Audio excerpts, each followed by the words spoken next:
Hello! Welcome to Dollar Store Drive-In. I am your host, Laura. I'm Joel.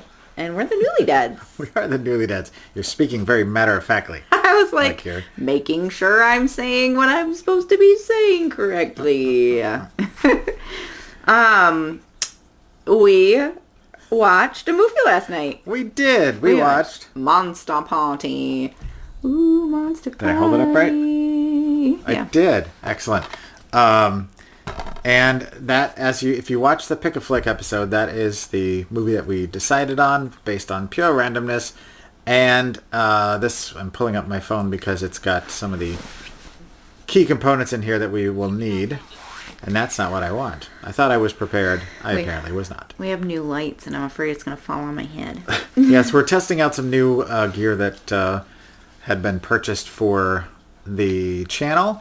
And so we've got some new lighting. We've got the microphone in effect, plugged in, ready to go. We got the brand new camera. We've got some coffee and some beverages. And now we're ready to talk. We got some more stuff happening, but that to come later. Anyway, this was directed by Curtis von Hoffman, who has done some other things, but nothing you'd know prior, before, or since.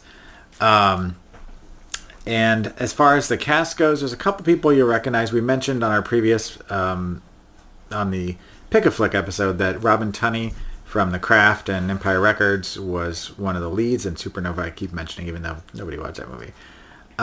Julian McMahon, who creeps me the heck out. He's from Nip Tuck.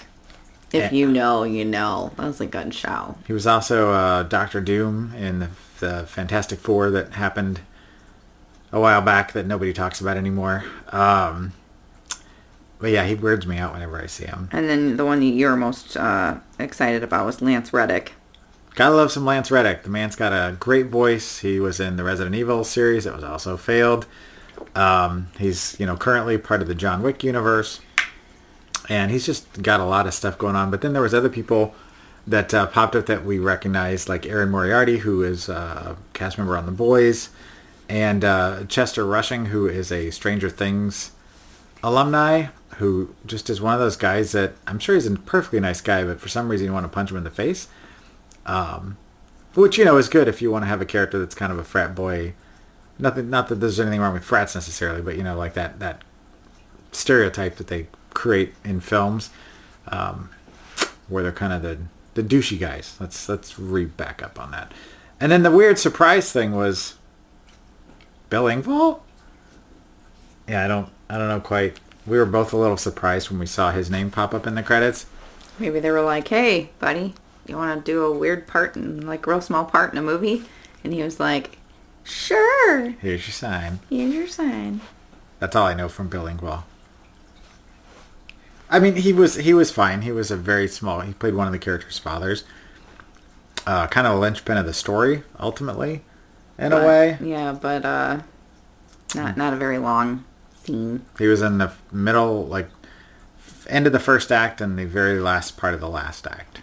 Is this a spoiler-free version of this? It's a dollar store cutout type of movie situation. It was from 2018.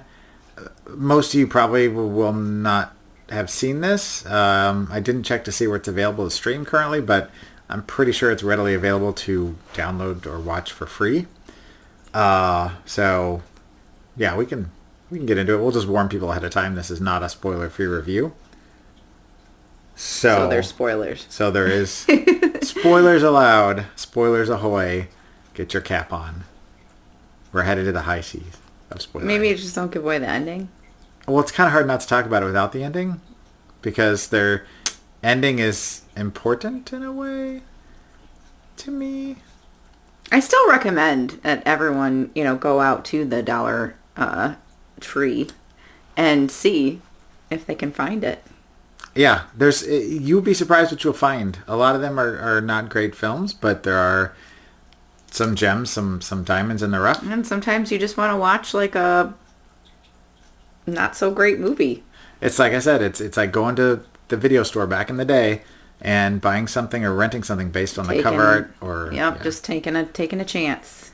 That's how spinning the dice. Shot on video became spinning the dice. popular. Rolling the dice. It's like, I spun that dice. I don't think that's how it works. Spinning the wheel. That's craps. Doing the things. But anyway, so the movie is about three thieves who are trying to get some money quick because one of the kids' dads, played by Bill Engvall, is indebted to a loan shark / strip club owner who is threatening to murder him by fire after cutting off his finger for $10,000. Yes. I was like, that's a little extreme. Yeah, if you've ever been in the loan sharking business, 10 grand is not that much. We're not going to kill you for $10 or $10,000. 10 grand is not that much in 2018, right? In 2018 I could see if it was like, the 50s or something, and they're like, you owe me $10,000, and they're like, I could have bought 10 houses with that money. Nowadays, it's like 10 cartons of eggs. Yeah. But back in 2018, 10 grand was like... Somebody might cut a finger off and set someone on fire for a carton of eggs. Nowadays. But back then, 10,000, you're like, pfft. There you go. Yeah. Yeah. It was easy to come by 10 grand back in 2018. So anyway, the three thieves, one who is pregnant with the kid of another one, so there's a love triangle there, and then this kid whose dad is owed all the money. Love triangle? Well, no, love between the baby duality. and the baby, the mom, and the dad are all in a loving family triangle. Relationship. I don't know where. A loving triangle of a family. That's what it is. You want the love triangle. That's a diamond. That's a song. No, it's not. That's a diamond. It's a song by the B-52s, right? Love triangle? Yeah. Okay.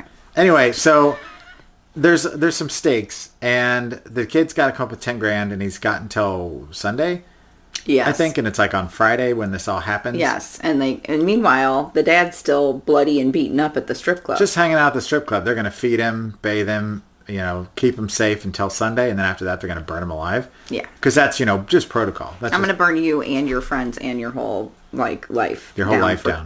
For 10 grand. But we'll keep him safe and feed him. And you can't even pay somebody to kill someone else for 10 grand. And apparently the strip club is open 24/7, and the club owner and his people don't sleep. Because at the end of the movie, when the kid comes back on Sunday morning, it's probably like 10 a.m. They're all there hanging out already, doing their stuff. I don't know anybody that goes to a strip club on Sunday morning anymore. Besides you. No, I've never been to one on a Sunday morning, but that's a story for another time. Anyway, so the girl is part of a catering type thing. It's like her side gig. She, works part-time as a caterer for some rich family named the Dawsons. And they don't have a creek. They have a swimming pool, but not a creek. Although we did think that he was going to say... He sounded like he said the words Dawson's Creek. Yeah. He didn't. Let's bring the Dawson's Creek back. Right. But that's not what he said, but it sounded like it in the film. Yes. But she takes the two guys to go to this house to rob them rather than do her job. And turns out that at the night of the party that they're hosting, it is not an ordinary party. It's a party for recovering serial killers. Surprise! They still never actually come out and say that. No. But Lance Reddick is the head of this group of people who are trying not to kill anymore. Yeah. She's telling this story at dinner about how she successfully didn't murder she didn't say it like that. She just said that she went on her normal hike and she came across a man sleeping in a bush or something like that, on the side of the wilderness. Yeah, it was just side of the road, homeless or something. And she didn't do anything to him. And then they're all like, Lance Reddick was job. super happy that she didn't do anything. And they're like, how long since the last time you did and that's whatever? The end of the story. That's what she said. And right, we were like, that's weird. Well, we already knew the premise of the story because we read it on the back of the thing. Because otherwise, I feel like if I didn't already know, I'd be a little confused. What does that mean? Yeah. And then it was very slow moving in the beginning too. There was a lot of jumping around, you know what I mean, in the very House opening. Of Pain. It was it was just really weird. Get up, and get down, and jump around. Yeah, I don't know that I felt I don't know that I felt like that, but I did.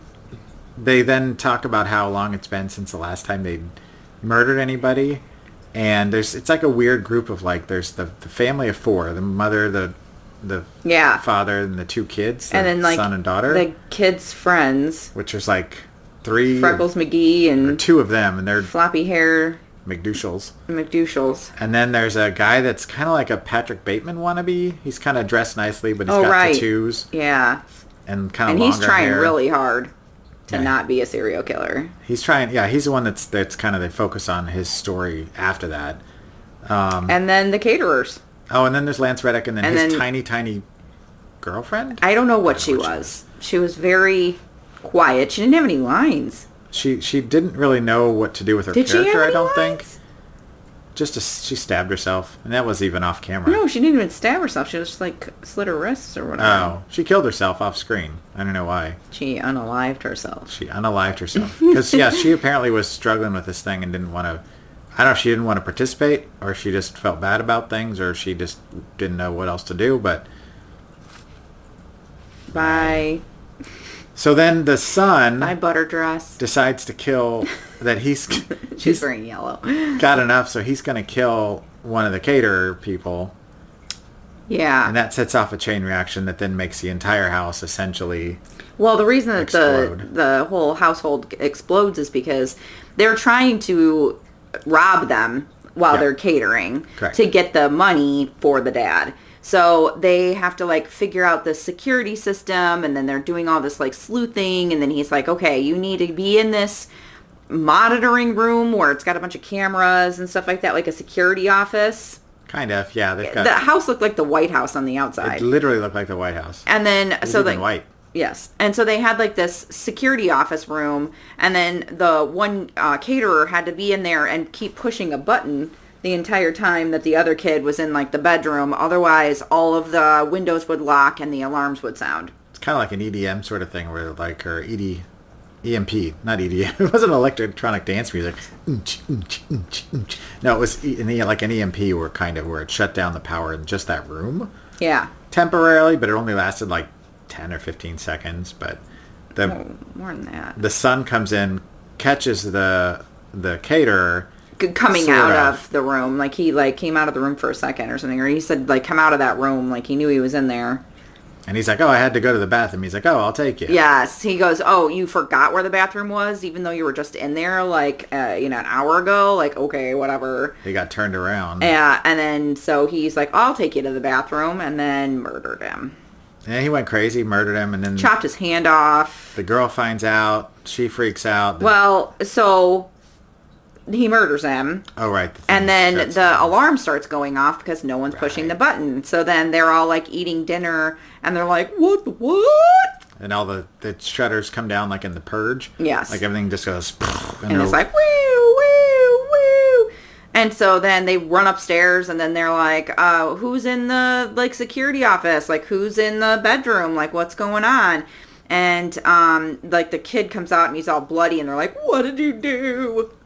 What did you do? And he's like, I did some stabbings. Yeah. Actually, some choppings. Some choppings. More to be And then so the pregnant girlfriend comes upstairs because that's her boyfriend or whatever. And she's like, where's so-and-so? I can't remember what his name was. Oh, wait. No, yes, you do. They had Casper and Doug or something. No, remember? It was like the two names that you were like, that sounds like a something. You said it sounded like a... I can't remember what he said. Like a Saturday morning cartoon? Something like that. Yeah, like a Saturday morning cartoon. Yeah, it was Dodge. Dodge and Casper? Yeah, Casper and Dodge. So Dodge gets murdered or whatever. And then, so the way that she finds out that he's, like, murdered is the bloody kid starts clapping, but he's clapping with, like, the guy's hand with his own hand. And so she runs in, sees the guy dead in the bathroom. And, his name was Richard. And then the other kid comes up. He finds out. They go try to hide themselves after having to get away from the bad guys. The bad guys are the serial killers. Some of them want to kill him. Some of them want to try and maintain their purity. Yeah, because they're like, dude, I've been sober for so long now. For like 4 or 5 years or some That's a long time. Pretty extended amount of time. Lance Reddick's trying to keep things in order. Yeah, because, like, before all this happens, the Patrick Bateman type dude was like, I'm so proud of myself for doing this. I'm going to sing us a song. And so like he's going to sing a song with his guitar and like it's broken. And so like one of the, I think it was Freckleface McGee, started laughing and he's like, did you break my guitar? Like, and you're thinking, oh my God, what's going to happen? Like, is he going to like reach over the table and murder him? And he never does. No. There's no payoff there. But so they're all arguing, trying to determine what's the best way out of it. Lance Reddick offers the one kid $10,000, ironically enough. How did he know? The kid's like, you killed my friend, so that's not enough. I want $100,000. And you know the family's rich, so he's like, well, let me go negotiate it. But he talks rather loudly right outside the door where the kid is, which obviously the kid's going to hear it.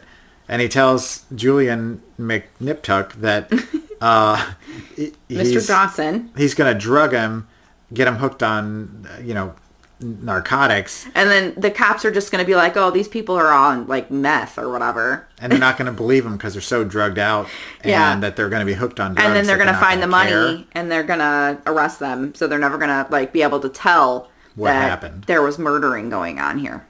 Well, he doesn't like that plan. The one kid finds a gun. Well, who the hell? And then eventually Lance Reddick gets it and is dead. So then all bets are off at that point. Well, you got to say like... Well, we don't want to tell them the exact beat by beat, right? I don't know. We'll be here till tomorrow. I mean, we're going to be here till tomorrow and we live here. Gotta keep going. Oh. So then all hell breaks loose and the everybody starts killing everybody. And the girl, the daughter of the main family, wants to help the girl and the guy get out of there. She's not wanting to kill anybody. She wants to get them out. And she's like, follow me to the panic room. Which the panic room has a door that leads to a... What did it say on the door? It said something like weird. Like, please and thank you. Or like a stay out or something. Like a private... Like special room or sort of special something. It was like fancy font. But you hear you keep hearing this noise in there throughout the movie. And you think somebody's caught... like somebody's being held in there against their will.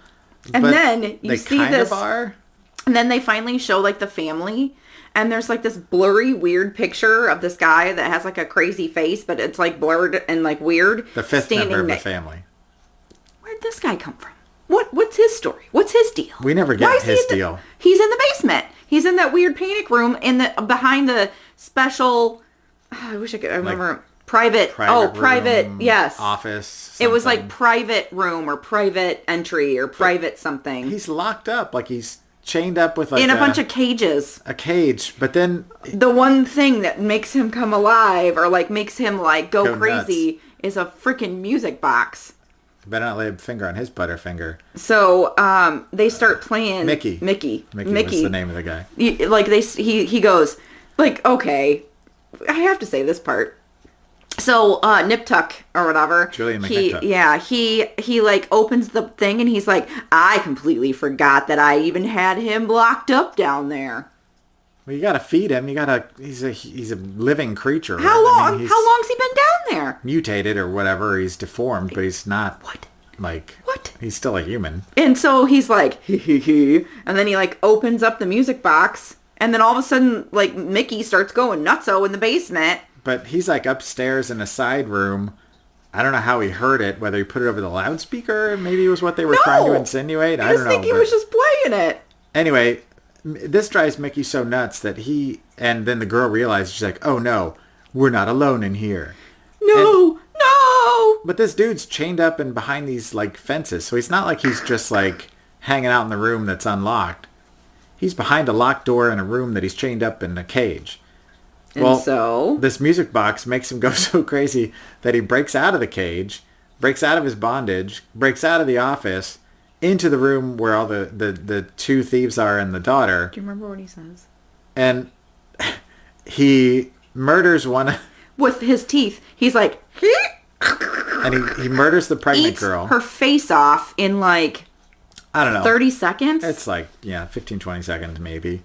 And then he sits up.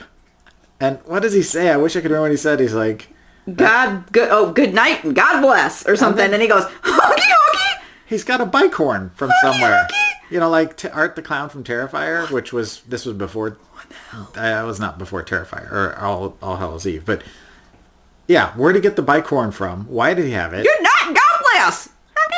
And then the kid that's like left, that. that's his dad, that's the one that started this whole thing, has a samurai sword, cuts him in half. His head. Like, they're doing like a total It was Kill Bill. so Not Kill fast. Bill. Like Kill Bill / Pulp Fiction thing. It was the with that. fastest scene I've ever seen. Literally breaks out, eats her face off. This all happens, like, I'm not kidding, in less than 2 minutes. No, it's not like even that long. Like 30 seconds. Eats her face.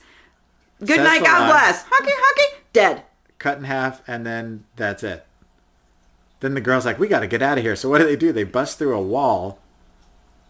I'm not joking. They bust through like a wall to get out. And they go in the vent. And they go and into the wall and then go out through a vent and then get caught. And anyway, it ends up that the girl, the daughter, and the kid that's dad is in trouble are tied up against, I'm leaving a little bit out here, but they're tied up against each other or across from each other in a pool, and they have to decide who's going to kill who so the other one can live. And because his son has done this, and he's like, either you cut your rope and kill him, or you cut your rope and kill her. One of you is dying, or you're both dying. So the girl's like, oh, screw it. Cuts the rope. Kid falls in.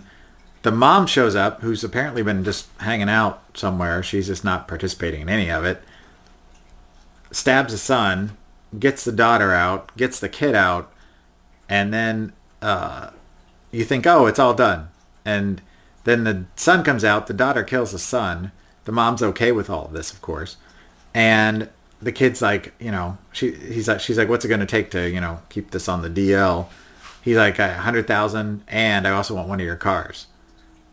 So they give him $100,000, one of the cars, and the samurai sword, by the way. He did get the samurai sword as well. Mm-hmm.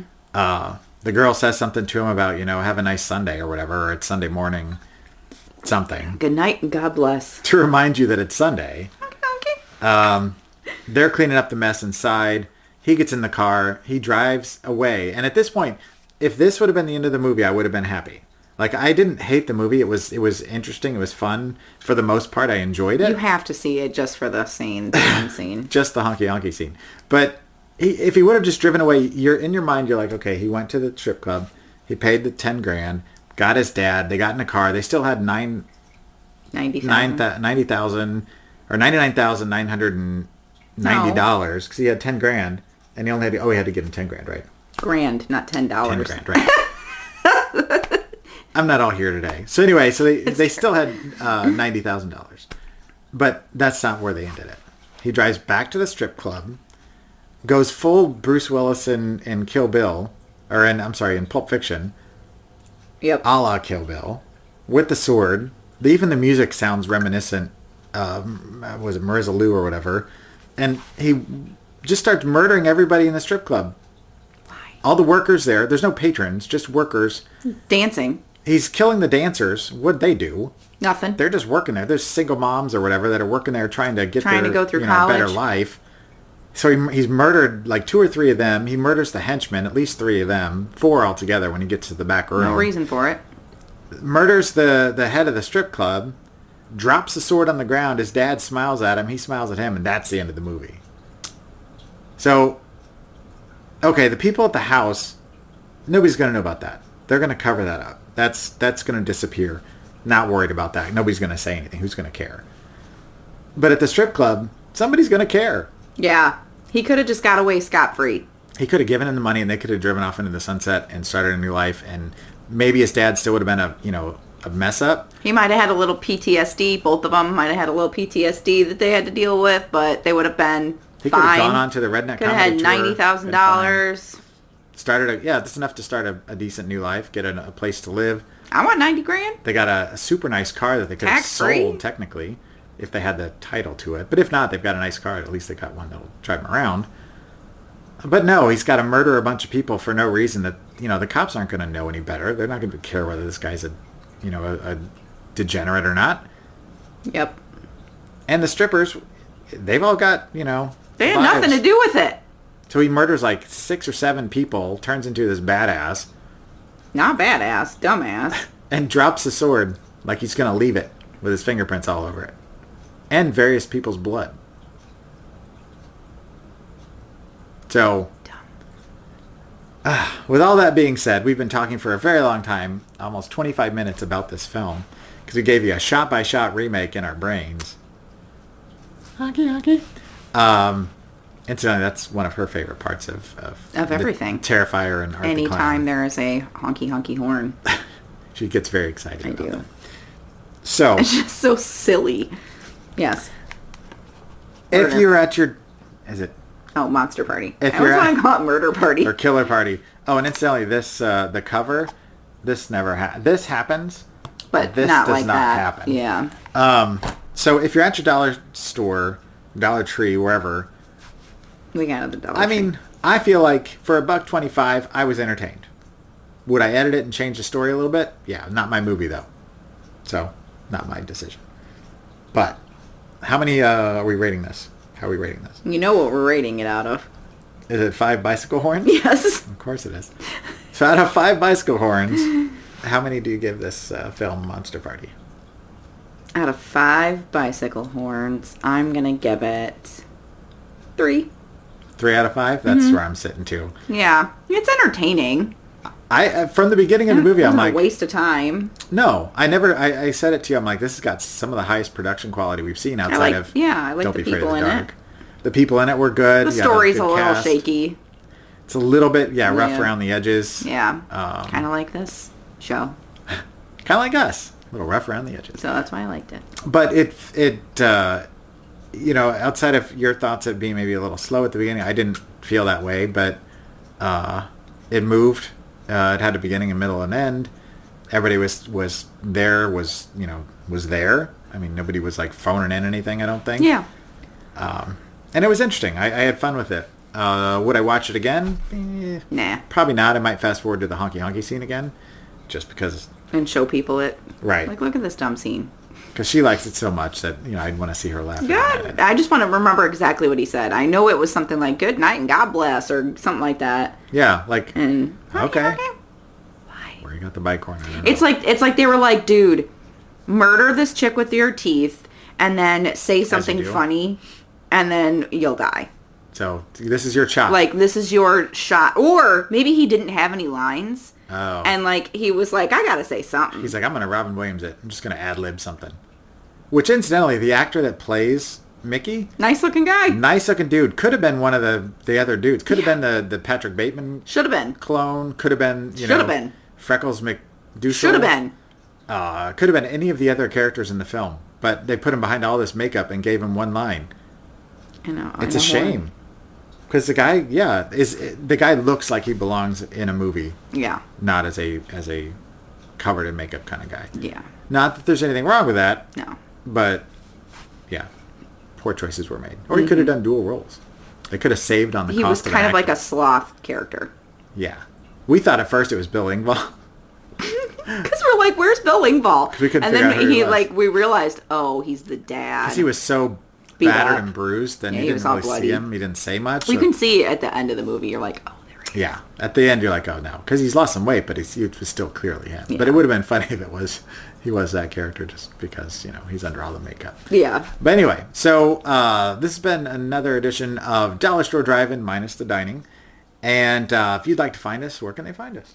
At the Newlydeads.com. Where's that going to go? There.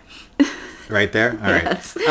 We also have a couple of things that we've been working on that are coming to fruition. We'll let you know more as they happen. Yep. But there's some pretty big things happening for this channel.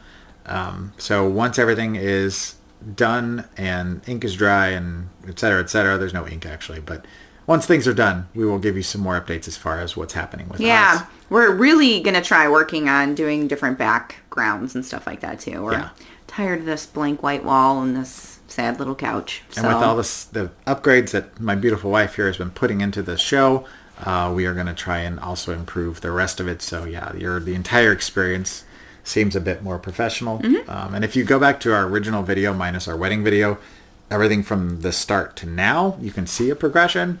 But there's that. Also, we're going to be at Wolf Hollow on February 5th. It's probably the last time we're going to talk about it because it's next weekend. Yep. So you can find us there 12 to 4 at the Halloween event. We're going to be a pop-up vendor with Livy's Little Laboratory. So you can come hang out with us there, check out our wares. And I feel like there was something else. Was there something else? Nope. No. Besides Halloween? No. No? I thought there was something else we had. Oh, show 150, our 150th video. Oh, yeah. Technically, I feel like we might have a couple other ones in there from our TikTok days, which we may be getting back to TikTok here at some point a little bit more regularly. I want to. That's her domain, so we may be adding that to our repertoire. But yeah, we're doing our 150th episode that will be all about the story of us. So if you have questions about anything, how we met, background, shoe size, I don't know, whatever, throw it in the comments below. Hit us up on Facebook. Email us at contact@thenewlydeads.com. I'm not sure exactly what our format's going to be as far as how we're talking about things yet, but I feel it's a good way to kind of celebrate the monument. And people ask, how we met and got together as the Newlydeads, so I figure it's a good way to do it.